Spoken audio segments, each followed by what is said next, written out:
नमस्कार, मैं हूं प्रियंका और आप देख रहे हैं राष्ट्रीय जगत विजन न्यूज। भाजपा ने एक बार फिर कांग्रेस और पूर्व मुख्यमंत्री भूपेश बघेल पर सीधा हमला बोला है।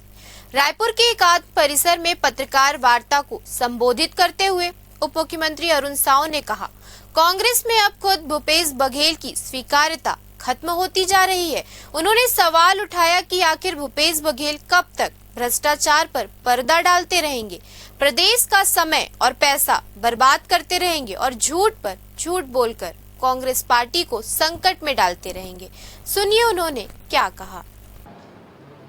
एक राजनीतिक दल जो देश की सबसे बड़ी राजनीतिक दल है, आज किस बात के लिए आंदोलन किया? जनहित के लिए, प्रदेश के हित के लिए, देश के हित के लिए, किसके समर्थन में किया? यह बहुत गंभीर विषय है। एक ऐसे आरोपी के समर्थन में आज आर्थिक नाकेबंदी, जिस पर ईडी ने 16 करोड़ 70 लाख रुपए के अपनी रियल एस्टेट में लगाने का और 1000 करोड़ रुपए के राशि का, शराब घोटाले की राशि का हेरा फेरी करने का आरोप लगाया।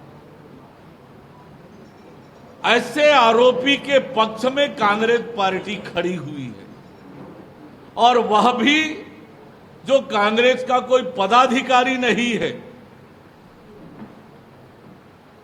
उसके समर्थन में भ्रष्टाचार के आरोप में कांग्रेस के विधायक भी जेल गए, अन्य लोग भी गए, अन्य नेता गए। उनके समर्थन में ऐसा प्रदर्शन नहीं हुआ। जिन लोगों ने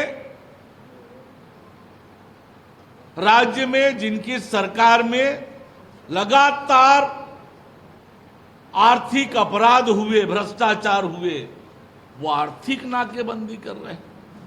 फिलहाल इस खबर में इतना ही। देश प्रदेश की खबरों से अपडेटेड रहने के लिए हमारे चैनल को सब्सक्राइब करें। नए खबरों की नोटिफिकेशन के लिए बेल आइकॉन जरूर दबाएं। नमस्कार।